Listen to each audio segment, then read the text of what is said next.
to another edition of Up Next, the podcast where we tell you who's up next in youth sports, and we also talk to some of the biggest players in the game. We got a very special guest today from a historic Brooklyn Catholic high school. But before we get to that, I also got my guy Khalid. He's here somewhere, but he's having technical difficulties. So Khalid Green is in the house. I'm, of course, Jamal Murphy.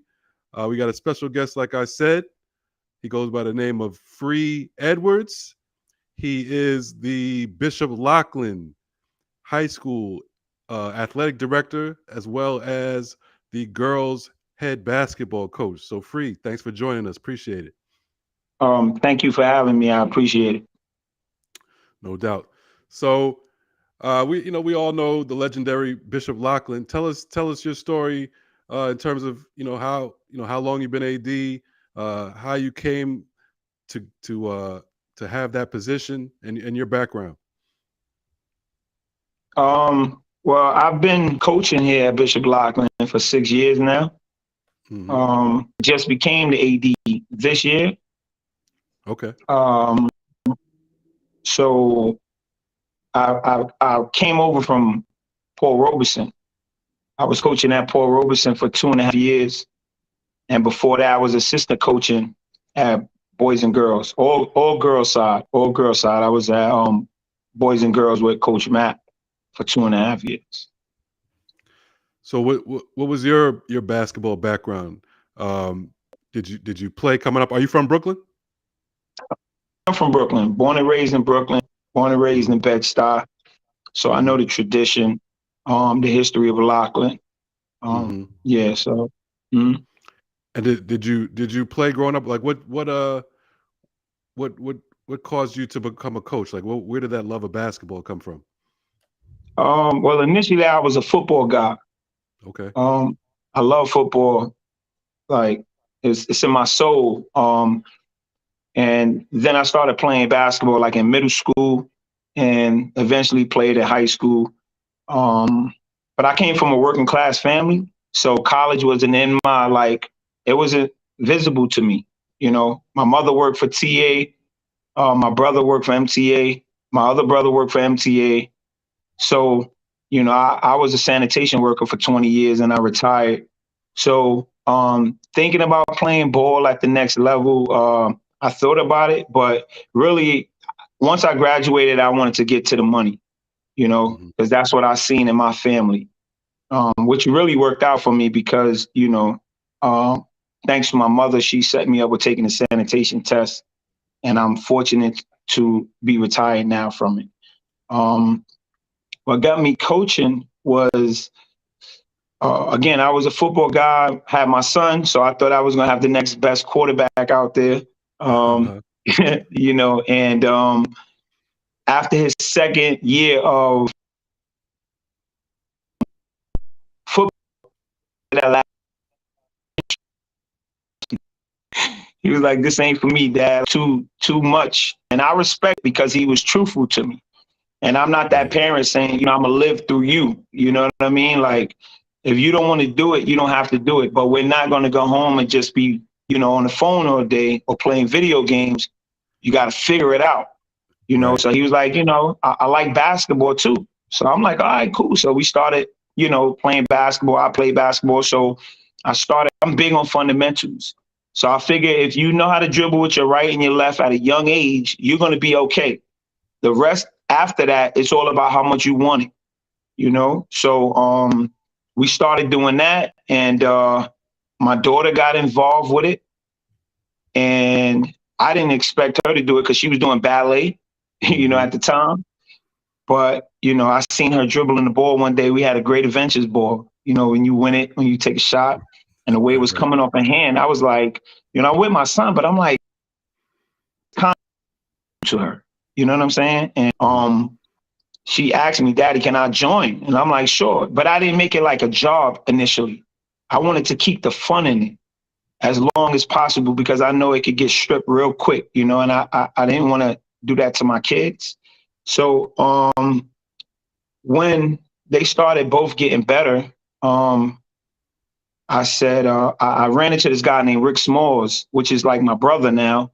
And he had the team called the Brooklyn Kings. And we got a lot of great kids that came out of the Brooklyn Kings program now, as time went on. So when we got together, he seen the commitment that I was with my family, and behind my kids. And, he asked me to join and be a part of his program. And I was like, sure, but again, like when I get involved, I'm all in though, and he Right. was like, that's good because that's what we want, so it just kind of like snowballed after that. Then my daughter got seriously involved, and then my coworker was involved with a CYO team in Queens, and he brought me over. And then again, it kind of happened the same way, like, yo, we want you to join the program. And it just snowballed over and over. And then, I met this guy named Laurent Mapp, big in my life as far as coaching. And he told me, like, they both told me, like, you could be a coach because you have what it takes, but I wasn't thinking it that serious. Like, really, I was just trying to prepare my kids to be the best athletes they could be, And then when it started really like getting bigger and bigger, I was like, you know what? I prayed on it. And I said, if it's going to happen, something will open up. And Paul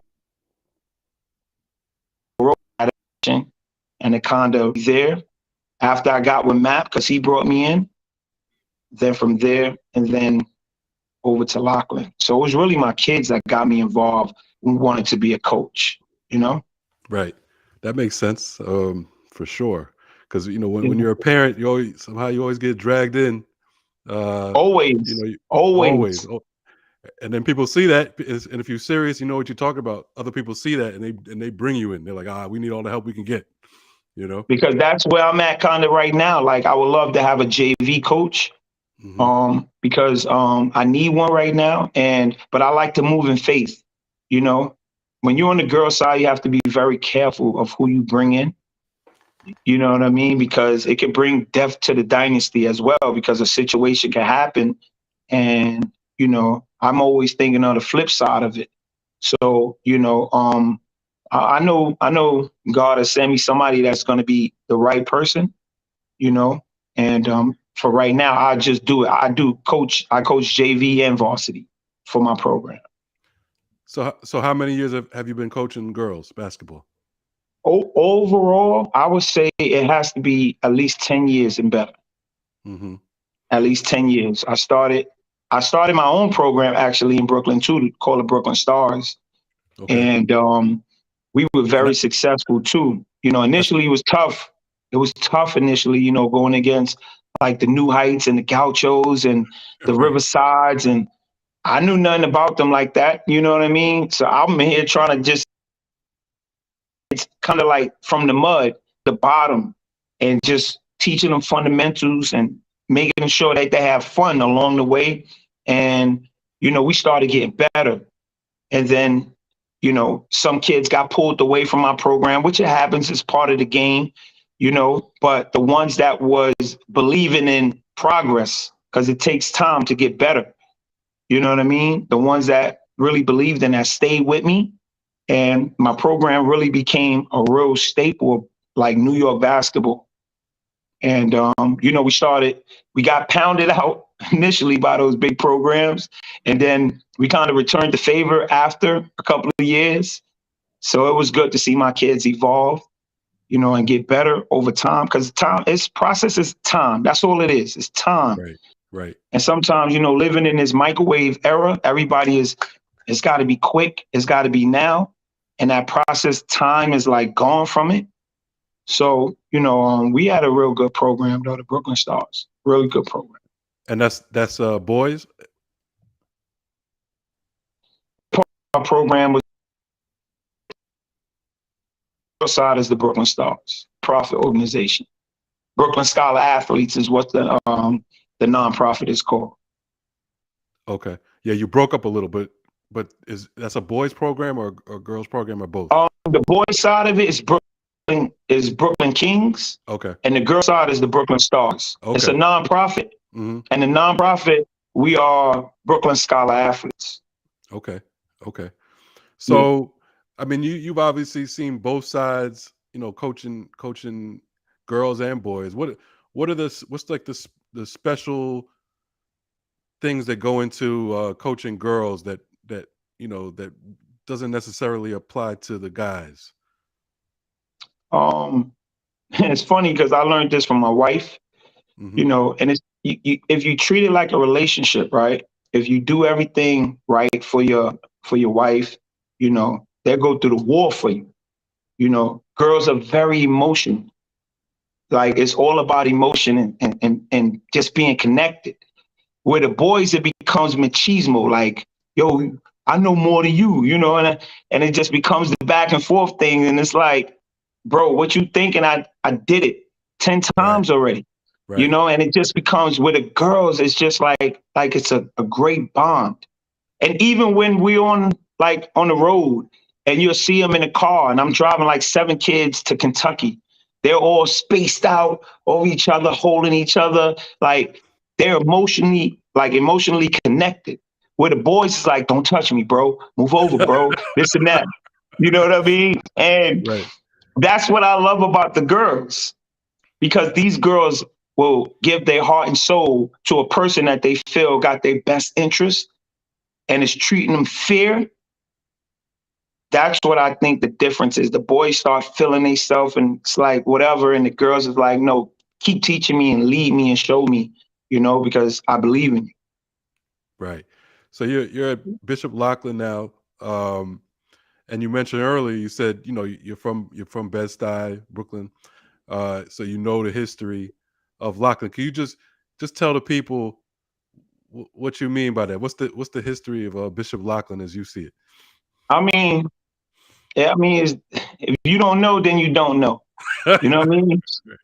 It's like Brooklyn basketball is just. I mean, you got so many rich traditional schools and everything, but when you talk about Lachlan, it's just the tradition is unmatched to me. You know what I mean? The rich history, school been open for over 100 years. Hmm. When I was younger, we had 2 people that went to the school, so we kind of looked at them different. Like, you know what I mean? Like, yo, you go to Loughlin, like it's a badge of honor to me. When I like if I go to the supermarket after this and somebody see Loughlin across my chest, they'll run up on me like class of '89, class of '54. Right. You know Right. what I Right. mean? And I had to be like, hold on, like, but I realized that it's just going here is something like a small historical black college. Mm, You know what I mean? And they have pride, and I want to make sure as my job to make sure I take that to another level as far as remembering what this school is all about. It's bigger than basketball. You don't know. You know what I right. mean? But being in this school and seeing these kids like the way they take on academics and we got a 99% graduation rate and everybody goes to college and it's bigger than basketball, you know so I love that I'm a part of it and I'm gonna be a part of history. Right. So first year AD at Loughlin. What are your goals for this year, and how's the program looking overall? It's a great question. My goals for this year is just to get through it without stumbling, because Right. meeting the principal and the president, I told him you got to give me some wiggle room because you know I'm new to, and it's a lot of paperwork. And again, I come from a hard working. Like we're not Right. the paperwork, emails, and all of that. But my goals is just to take the level. Like that's my job. I'm talking about from the bare minimum to me, and then the principal was like, "Oh, I don't know. We got games and people floor with paper towels, wiping up sweat." I went out there and bought like the mops for like the pro league with our logos on it, and I got Mm, 2 kids and I gave them sweatsuits and sneakers and said, yo, you're the mop kids, but do it with pride. You know what I mean? Like I'm going to take care of you, but that's from the littlest thing You know, our program is looking great. Our boys, you know, we got to keep the tradition as far as what they've been doing for years. You know, I want Right. to make sure that even in my coaches meeting, I'm like, you know, I want you to run your program. You, you know, step on anybody. I'm here to support that you're looking for as an athletic director. You know, so I just think that my first year, I only know how to go one way. It's like 100 miles per hour, you know, and me being in this position again, never thought I would be in this position, but God works in mysterious plans. And you may have your plans for you, plans for you, you know. I'm Right. just going to do it the way I always know how to, with, with my head down and I'm pushing forward. So that's what I plan on doing this year as a AD at Loughlin. So you got a big event coming up tomorrow, uh, with the Christ the King triple header. How's that looking? What are you expecting out of that? Oh my God, man. This is the funny thing. I'm also the females coach, like you said. So we're Hmm. actually leaving tomorrow to go to DC to play in front of some college coaches. Oh wow. It's a big tournament down there called She Got Game, so we'll be down there. And plus, it's the experience too. Some of these girls never been out of New York City, you know. So it's my job as a coach to show them more. Like it's more than just this box right here, you know. But I'm kind of upset because this is it. This is the game that we, you know, and it's a triple. Last year we beat them 2 out of 3 times. Um, and we actually bumped them out of the playoffs last year. Uh, so you know, I know the energy is going to be electric. This is the best place to play basketball in New York City. Best high school. That gym is just. It's like it's almost a Dykeman field. It's almost a Gersh Park. You got and they got to kind of move them back a little bit. Right. You know, it's going to be a cool. You know, we announcement get here early because honestly, we're gonna have to close the door after a certain time because you know it's a certain amount of numbers you could let in without being a fire hazard or anything like that. But you know, we ready. They're in the gym right now preparing. You know, Right. today's that late night practice where you know they're putting in that work. So I'm kind of mad that I'm not going to be here, but at the same time, the older she'll be here. And we got the right personnel to make sure everybody's in the right place. So it's going to be electric. I just tell anybody they're going to shut the door there. So it's Right. going to be a good one. So you're headed out to DC with your team. What how is the girls team looking?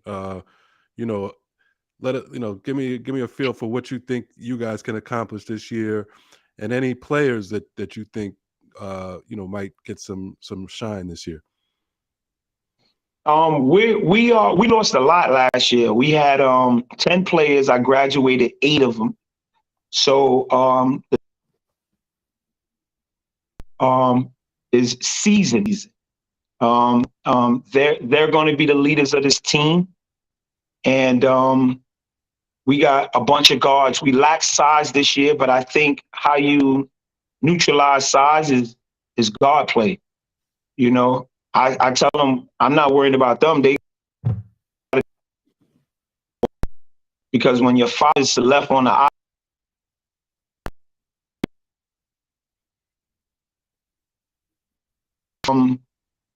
um, right now the Catholic League to me is really open. It's open, and any given night, I think anybody could be beat. That's how much the teams are kind of like equal. And we were the favorites last year, and unfortunately, at basically the last seconds. But this year, you know, those girls that's returning, and we got a real tough junior that we got from Manhattan that transferred in. Mm. She's really tough. And we got 2 really electric. Actually, we got 3, but one of them is going to play our big. I call her Draymond because she's like Draymond. You All know, right. she's physical and she's not Mhm. intimidated. Um, but we got two electric freshman guards, and I think we're going to be fine. You know, we won't be the same team that we are now. We won't be the same team come February, March. Right. You know, we'll be better. We'll be seasoned, and I think any given night, anything can happen. So I'm expecting us to go deep into the playoffs. Who are some of the teams in the city that you kind of think will be the biggest challenges? That's a great question. I think first the champs was Scanlon, and I give a lot of respect to Scanlon. They returned a lot of players. I think they only lost one, they gained like two. So they're going to be tough. Christ the King got a nice big girl that came in this year. So, but she's a freshman, so you're gonna go through the freshman jitters and stuff like that. But after that, it's really like everybody else is like in the middle of the pack. You're just jockeying in for position when it comes to the second part of the season, which is the playoffs. Zavarian got a nice young. Well, they're not young; they're juniors now, I think, and they got a lot of guards. So it's always interesting when we play against them. Yeah, I'll be Scanlon, definitely Zavarian, and then Christ the King. Okay. And then before we let you get out of here, just how's it been for you so far, and how are you liking the overall position as athletic director? You're in charge of not we just talk basketball, but that's all sports. How's it been? And you sound confident. I believe in you already. I don't even know you, but tell Thank you. me just how's it been so far, and where do you see yourself going? Well, so far it's been great. Like before I got this position, I've always treated everybody equally. Like I don't listen to what people say about the next one. I treat you how our relationship is. I don't judge you off of anybody else say. So to be honest, the custodian is like the principal and the president to me, and vice versa. Y'all get the same respect and the same appreciation. You know what I mean? So the building um, gravitated to me as far as becoming the AD. Like everybody is just so excited and so happy for me because they seen basically how I ran my girls program. I'm all about structure and discipline. I want to win, yes, but I want to make sure that we remain classy. We remain respectful. I tell all my players before I'm a coach, I'm an adult. Before you're a player, you're a kid. So let's not get those lines blurred. I always promise my parents that I can't promise you a championship, but I promise you I will never disrespect your kid ever. Okay. But on the flip side, I expect that kid never to disrespect me and the parent never to disrespect me. So 6 years, I think you get to know how a person is.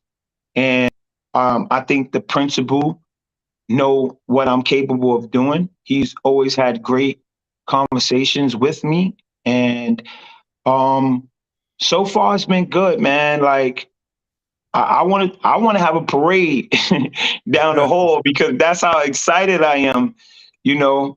But I could just say it's been really like sometimes I honestly like I'm sitting in my office now. I never thought I would have an office, in a school because again, I come from a working class family. Like, but this is something that I feel like this was my calling to be around these kids where they can relate to somebody that's deep in the culture, Mhm. and stand behind the culture and for the culture 100%. And I could tell these kids my story or where I came from. Because sometimes they just feel like maybe, I know my coach was everything to me when I was growing up, and some of them pull me to the side and they tell me stories and, I just gotta be real with them. And I feel like they gravitate to me because they can relate to me, So I think that, going forward, man, Bishop Loughlin, I can't say, oh, we going this and that, because we're already there. We're already there. My Right. job is just to keep it there and just try to push it up as high as I can. So I'm super excited about being the athletic director at Loughlin. No doubt. Congratulations. Once again, we've been talking to Phree Edwards, new athletic director at the legendary Bishop Loughlin High School. Also, the head girls basketball coach. Sounds like they're going to be tough later on in the year for sure. We'll be watching. We're rooting for you, of course. Uh, go Brooklyn, go Bed-Stuy. Keep doing your thing, man. We really appreciate you coming on. I appreciate y'all guys having me, man. This is an honor. And feel free at any time if you want me to jump on, just text or email or whatever, and I'll be definitely here for you guys. And Definitely, get that definitely book. appreciate that. Get my man book. Yes, free game, free game. Get that book. Get the book. Great book. Gotta get it. Absolutely. No doubt, no doubt. Thanks a lot, man. Appreciate y'all guys, man. All right, all All right. right. Take care. You too. All right.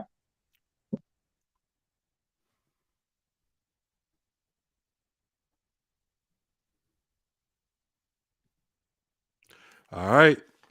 So that was Phree Edwards. Like I said, we keeping tabs. Looks like you got a lot of good stuff going over there. Uh, girls team got to look out for them. We'll definitely be at some games this year. Definitely on the boys' side. They got that Christ the King triple header coming up, so we'll check that out. Khalid's still in the house. He's still got technical difficulties going on, so he's doing the sign language thing right now. But you can see him if you watch it on YouTube. But you know, once again, appreciate you guys joining us. You can check the podcast out wherever you get your podcasts, whether that's Apple Podcasts, Spotify, Stitcher, etc. Of course, we're on YouTube now. Uh, we're new to the YouTube game in terms of going on live, so we're going to step our game up as far as that goes. But definitely subscribe to the YouTube channel, the Up Next Podcast YouTube channel. Please subscribe, and we'll be back with more great content covering all youth sports, particularly basketball. Uh, you can go back and check our catalog. We've had some of the biggest names in youth sports on the podcast already, and we're going to keep that going. But until next week, thanks a lot. We really appreciate it.